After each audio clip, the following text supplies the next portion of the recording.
आज के इस सत्र में अपनी प्रेरणाएं, शुभ प्रेरणाएं देने के लिए आचार्य स्वामी परमानंद गिरी जी महाराज जो कटनी से आए हैं, वे भी हमारे साथ साझा करें कि आपको आगे के लिए क्या प्रेरणाएं आ रही हैं इस महासम्मेलन के बाद। आप बैठिए। अस्तो मा सद्गमय तमसो मा ज्योतिर्गमय मृत्योर्मामृतं गमय। ओम शांति। आज इस सत्र का समापन दिवस है और इन 2-3 दिवसों में बहुत कुछ हमने सुना और बहुत कुछ देखा जो एक अद्भुत था। परम आदरणीय, परम सम्माननीय हमारे ब्रजमोहन भाई जी, आपको हमने देखा कि आप इस सभा में सबसे वरिष्ठ हैं और आप 4.5 घंटे कल एकदम स्थिर बैठे रहे। यही हमने देखा कि ये बहुत बड़ी ऊर्जा है, बहुत बड़ी शक्ति है परमात्मा की। हम सब लोग हिलडुल रहे थे और कोई कई बार उठ करके गए भी, लेकिन आप इतनी उम्र में भी एक आसन पर बैठे रहे। तो जरूर शिव बाबा ही आपको एक जगह बैठा के रखे हैं, इस तरह एकदम मूर्ति जैसे। और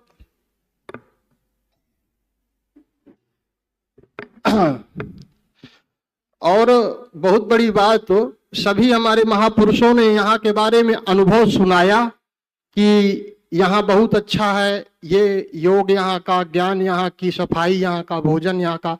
आदरणीय हमारी वीणा दीदी ने अभी इस बात को दोहराया।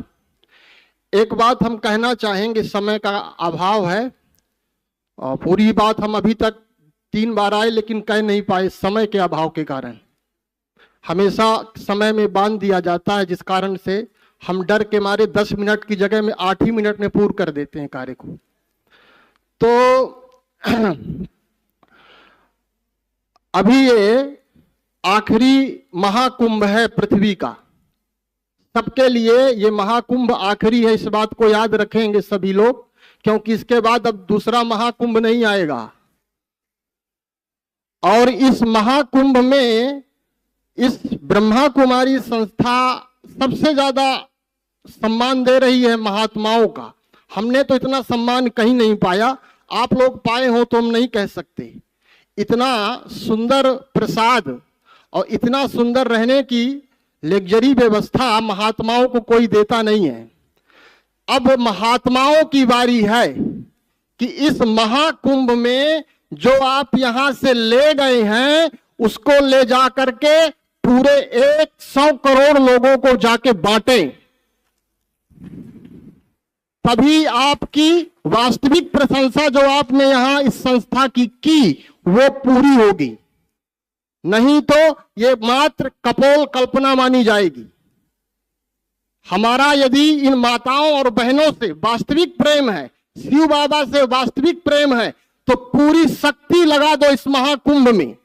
जो लोगों ने, जो भी कथा वक्ता, हमारे गुरुजन, हमारे संतजन यहां से जो भी अनुभव लिए हैं, जो भी एकता का, संगठन का, माताओं की, बहनों की, भाइयों की, शिव बाबा की, ब्रह्मा बाबा का जो भी थोड़ा सा जो पाया है वो समाज को देना है। तो एक यही अवसर है, इस महाकुंभ में पूरा भारत एकत्र होगा एक प्रयागराज में, और इस अवसर को कोई चूके नहीं। जहां जहां जिसके भी पंडाल लगे वहां एक ब्रह्मा कुमारी का भी पंडाल लगेगा। तो ज्यादा से ज्यादा मात्रा में सारे साधु संत इन बहनों के पास, आपको नहीं करना कुछ, आपको कुछ नहीं करना, केवल वो पंडाल दिखा देना है कि देखो यहाँ वास्तविक गंगा बह रही है, यहां भी डुबकी लगा लो, इसमें भी लगाओ, उसमें भी लगाओ, यहां से तन साफ करो, वहां से मन साफ करो। इतनी सुंदर व्यवस्था है। और इस संस्था के बारे में हम क्या कहें। आदरणीय हमारे नारायण भाई जी 3 दिन से एक संत को कहाँ भेजना है, कैसे ले जाना है, भोजन की व्यवस्था, है ना। एक जैसे अब क्या कहें इस सेवा भाव को, हमारी माताएं। और एक छोटी सी बात कहकर के हम वाणी को विराम देंगे। हम वास्तविक में पहले जब हम संत थे, अपने को संत मानते थे, तो हम माताओं से ज्यादा डरते थे, माताओं से दूरी बना के रखते थे, क्योंकि माताओं को हमारे समाज में माया कहा गया, है ना। नारी जो है नरक का द्वार है, माया है, नारी से दूर रहना तभी संत कहलाओगे। और अब हमें पता चला कि नारी, जिस नारी से संत पैदा हुआ है वो नारी नरक का द्वार नहीं हो सकती। शिव बाबा ने बताया अब नारी ही स्वर्ग का द्वार खोलेगी। इसीलिए हमारे साधु संतों से निवेदन है, अब वो नारी कौन है, वो आ चुकी। बुद्ध आए, कबीर आए, महावीर आए, है ना, जीसस आए, मोहम्मद आए, शंकराचार्य आए, रामानुजाचार्य आए, निम्बारकाचार्य आए, वल्लभाचार्य आए, सब आए और सब ने अपना अपना काम किया, भारत को ला करके यहाँ तक सुरक्षित रखा। अब जन्म भी माँ ने दिया है तो गंदगी भी माँ ही साफ करेगी। अब ये भारत माँ खड़ी हो गई है अपनी पूरी शक्ति के साथ। बस हम साधु संतों को एक ही काम करना है कि सारी गंदगी ला करके इन माँ की गोद में डाल देना है। और गंदगी पूरे भारत में फैली है, ये माँ अपनी आंचल फैलाए बैठी हैं, हम ही लोग रोक के रखे हैं उनको। ये संप्रदाय, वो संप्रदाय, ये शास्त्र, कितना इस समय धर्म में प्रोपोगंडा चल रहा है। कोई कह रहा ये सही है, कोई कह रहा वो सही है, लेकिन क्या सही है किसी को नहीं पता। कल संगोष्ठी में यही बात हो रही थी कि मान लो कि शिव बाबा परमात्मा है, कोई मानने को तैयार ही नहीं। और सबका मानना यही है कि अब हमको एक होना है। ये बुखार सबकी चढ़ी है कि एक होना है।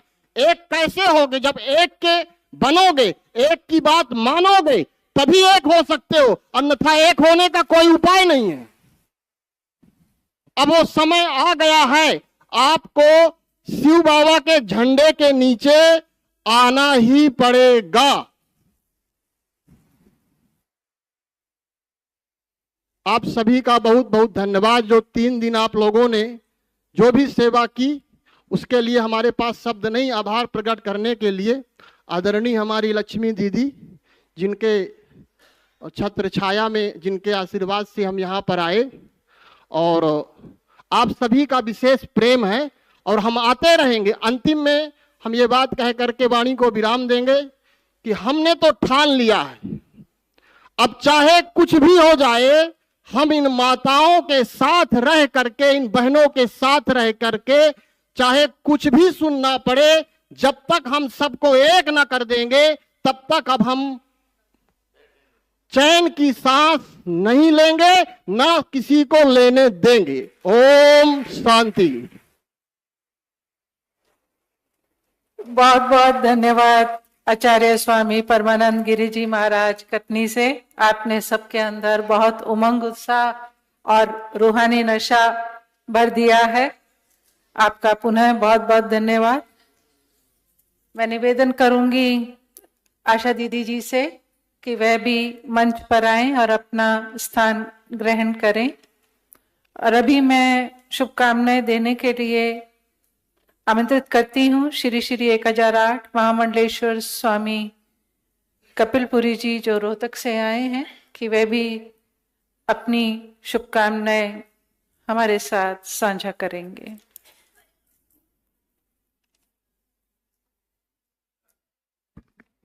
ओम शांति। आज प्रथम बार यहाँ पे आने का सौभाग्य प्राप्त हुआ, क्योंकि रोहतक ब्रह्म कुमारी आश्रम में हमारी बहनें आई हुई हैं, वहाँ तो हम जाते रहते हैं, और इस स्थान पर पहली बार आए हैं और बड़ा अच्छा लगा, मन को शांति मिली। क्योंकि आज इंसान शांति के लिए इधर उधर भटकता है, जहाँ के मन को शांति मिले वो सबसे उत्तम होता है। और सभी संत महापुरुष यहाँ दूर दूर से आए हैं। मैं अपने गोकर्ण तीर्थ की ओर से आप सबको ओम नमो नारायण, भारत माता की जय, जय श्री राम, ओम शांति।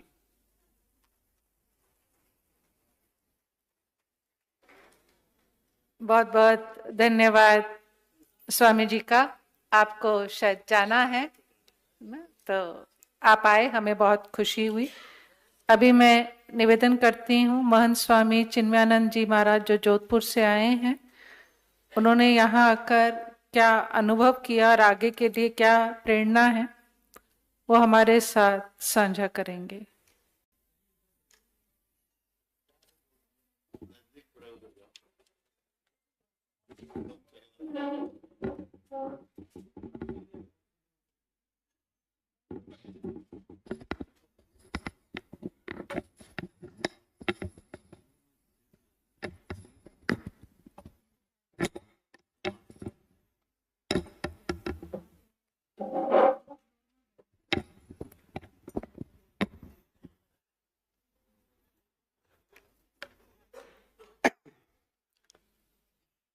ओम सच्चिदानंद रूपाय विश्वोत्पत्त्यादिहेतवे तापत्रय विनाशाय श्री कृष्णाय वयं नमः।